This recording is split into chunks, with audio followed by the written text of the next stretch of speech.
Hello, folks.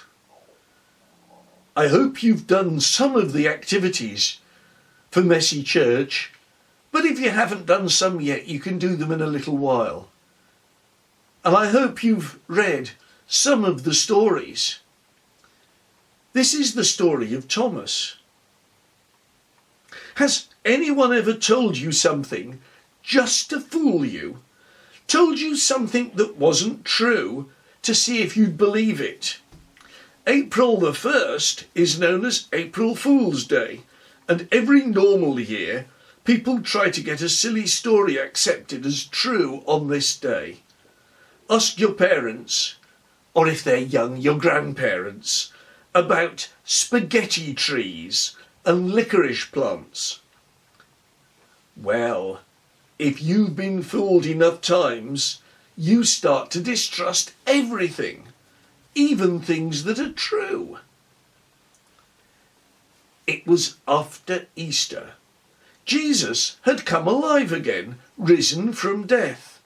Mary had seen him in the garden. All the disciples were hiding in the upper room, hiding because they were frightened that the people who'd killed Jesus would come for them as well. All of a sudden, Jesus appeared and spoke to them. They were thrilled and amazed. Did I say all the disciples? That wasn't quite right. It was all the disciples but one.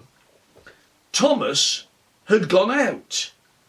He was the only one missing when Jesus appeared. When Thomas came back, he couldn't believe the excitement. "We've seen Jesus," the others told him. What did Thomas say? Did he say, "That's great"? No. Did he say, "I'm sorry I missed him"? No. Did he say, "Is he coming back again"? No. What did he say? He said, "I don't believe it." He said, "Unless I see the marks where Jesus was killed and can touch them myself, I won't believe it." Well, what do you think happened? About a week later, the disciples were all together, and this time Thomas was with them. You know what happened next. Jesus appeared. This time he spoke to Thomas. "Well, Thomas, do you want to touch my wounds?" he said. "Stop doubting and believe." "My Lord and my God," Thomas said to Jesus. "Well, Thomas," said Jesus, "you believe now because you've seen me.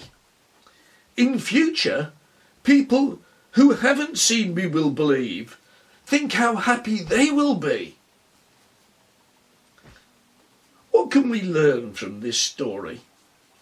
Well, for one thing, we can learn that not everything we're told is true. As we get older, we come across people who try to make us believe lies, particularly on the internet. But that doesn't mean that everything is untrue. Jesus rose from the dead and didn't die again, although he did go back to heaven, so we won't just see him as Thomas did. We have to learn how to know what is true and who we can trust.